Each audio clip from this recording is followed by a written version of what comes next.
નમસ્કાર દર્શક મિત્રો, હું છું દીપિકા પંડ્યા અને આપ જોઈ રહ્યા છો અરવલ્લી ન્યૂઝ. જોઈએ આજના સમાચાર.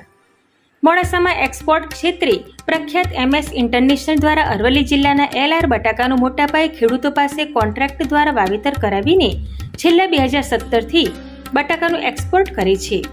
ત્યારે મુંબઈ ખાતે યોજાયેલ એક્સપોર્ટ એક્સેલન્સ એવોર્ડમાં MS ઇન્ટરનેશનલ મોડાસાને બેસ્ટ ઇમર્જિંગ એક્સપોર્ટર તરીકે પસંદગી પામતા MS ઇન્ટરનેશનલ મોડાસાના માત સુથાર અને જીયાન મોડાસિયાને મહારાષ્ટ્રના ગવર્નર રમેશ બાઈસ અને મિનિસ્ટર ઓફ ઇન્ડસ્ટ્રીઝ મહારાષ્ટ્ર તરફથી એક્સપોર્ટ એક્સેલન્સ એવોર્ડ અને સર્ટિફિકેટ અર્પણ કરીને સન્માનિત કર્યા હતા.